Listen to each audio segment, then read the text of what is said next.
Hello, Spartans. Welcome back. It's Miss Slattery with First Chapter Fridays. And today I wanted to try something a little bit different. I wanted to try a memoir, which I've never done before, because if you are doing the Summer of Choice for RHS's summer reading program, I chose a memoir for that book. I'm reading Trevor Noah's Born a Crime. So I just started that this morning and I'm really excited about it. But being in the mood for memoirs, I thought that I would bring you a memoir for First Chapter Friday today. So the book that we are going to be talking about is pretty sad. It is not necessarily a feel good read, although it does have a lot of redeeming qualities. In particular, towards the end, the whole point of this has been the love that a family shares. So it is really empowering, but there are many, many sad moments. And as always, I want to give you your content warnings.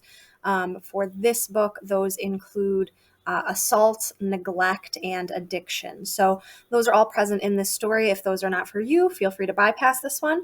But it is an excellent read. The author is fantastic. And today we are talking about The Glass Castle. By Jeanette Walls. And this is one of the few books that I actually saw the movie for before I read the book. And the movie blew me away. It has Woody Harrelson playing Jeanette's father, who's just a brilliant man and obviously a brilliant actor. And so I had to read the book and it stood up. It was fantastic. So I'm going to go ahead and read you the back first. That's what it looks like one more time.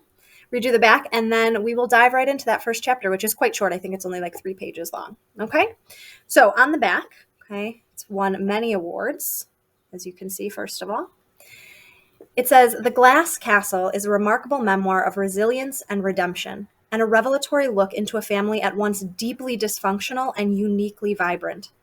When sober, Jeanette's brilliant and charismatic father captured his children's imagination, teaching them physics, geology, and how to embrace life fearlessly.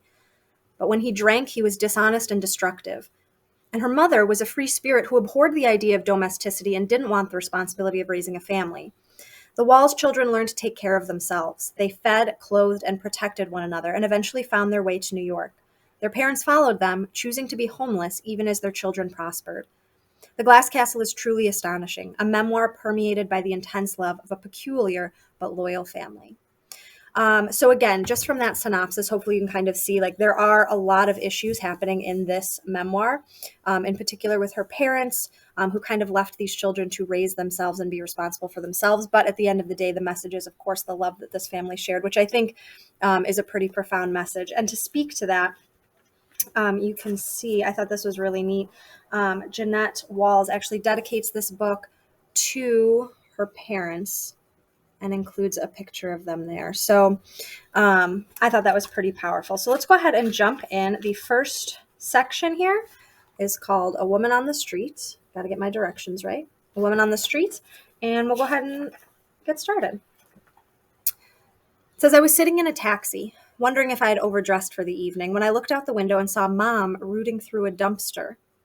It was just after dark. A blustery March wind whipped the steam coming out of the manholes, and people hurried along the sidewalks with their collars turned up. I was stuck in traffic 2 blocks from the party where I was heading. Mom stood 15 feet away. She had tied rags around her shoulders to keep out the spring chill and was picking through the trash while her dog, a black and white terrier mix, played at her feet. Mom's gestures were all familiar. The way she tilted her head and thrust out her lower lip when studying items of potential value that she'd hoisted out of the dumpster.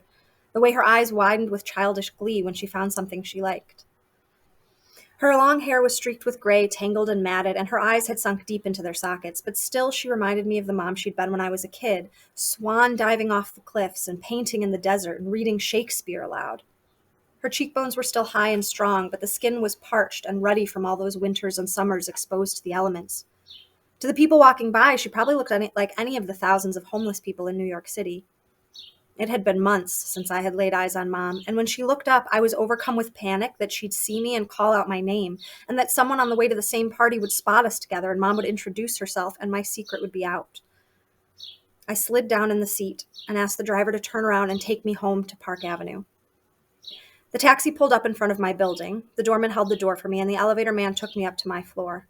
My husband was working late, as he did most nights, and the apartment was silent except for the click of my heels on the polished wood floor. I was still rattled from seeing Mom, the unexpectedness of coming across her, the sight of her rooting happily through the dumpster. I put some Vivaldi on, hoping the music would settle me down.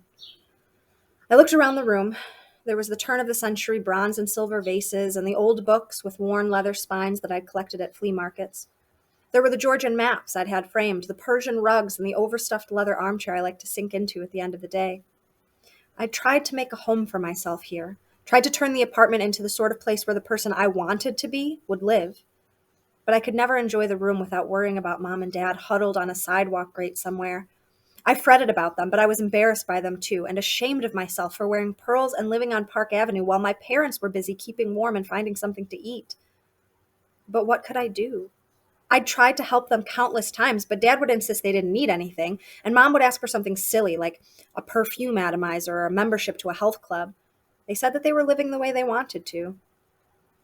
After ducking down in the taxi so Mom wouldn't see me, I hated myself. I hated my antiques, my clothes, and my apartment. I had to do something, so I called a friend of Mom's and left a message. It was our system of staying in touch. It always took Mom a few days to get back to me, but when I heard from her, she sounded, as always, cheerful and casual, as though we'd had lunch the day before. I told her I wanted to see her and suggested she drop by the apartment, but she wanted to go to a restaurant. She loved eating out, so we agreed to meet for lunch at her favorite Chinese restaurant. Mom was sitting at a booth studying the menu when I arrived. She'd made an effort to fix herself up. She wore a bulky gray sweater with only a few light stains and black leather men's shoes. She'd washed her face, but her neck and temples were still dark with grime. She waved enthusiastically when she saw me. "It's my baby girl," she called out. I kissed her cheek. Mom had dumped all the plastic packets of soy sauce and duck sauce and hot and spicy mustard from the table into her purse. Now she emptied a wooden bowl of dried noodles into it as well. "A little snack for later on," she explained. We ordered. Mom chose the seafood delight. "You know how I love my seafood," she said. She started talking about Picasso. She'd seen a retrospective of his work and decided he was hugely overrated. All the Cubist stuff was gimmicky as far as she was concerned. He hadn't really done anything worthwhile after his Rose period. "I'm worried about you," I said. "Tell me what I can do to help." Her smile faded. "What makes you think I need your help?" "I'm not rich," I said, "but I have some money. Tell me what it is you need." She thought for a moment. "I could use an electrolysis treatment." "Be serious." "I am serious. If a woman looks good, she feels good." "Come on, Mom." I felt my shoulders tightening up the way they invariably did during these conversations. "I'm talking about something that could help you change your life, make it better." "You want to help me change my life?" Mom asked. "I'm fine. You're the one who needs help. Your values are all confused." "Mom, I saw you picking through trash in the East Village a few nights ago." "Well, people in this country are too wasteful. It's my way of recycling." She took a bite of her seafood delight. "Why didn't you say hello?" "I was too ashamed, Mom. I hid." Mom pointed her chopsticks at me. "You see," she said, "right there. That's exactly what I'm saying. You're too easily embarrassed. Your father and I are who we are. Accept it." "And what am I supposed to tell people about my parents?" "Just tell the truth," Mom said. "That's simple enough." All right. So again, just the very first chapter, and you can kind of already see the tension that's brewing there, the embarrassment that Walls felt, even after she had grown up and kind of escaped the trauma and the neglect and, everything that went along with her childhood. She was kind of still carrying that baggage and still feeling insecure and unsettled and all of these things about her mother. So obviously, that was almost like a flash forward. Most of this story does take place, from the time that she's a child. And it takes place at first, the family kind of lived as nomads in the Southwest, and then they had to move in with their grandmother in a, West Virginian mining town. So it kind of takes you all over. And again, I can't overstate the father in this story is so brilliant and so much fun, but it's so heartbreaking to see, everything that he puts his family through. So great book, great memoir, great movie. If you're smart, you will enjoy both. So thanks again, Spartans. Good to see you and happy Friday. Enjoy.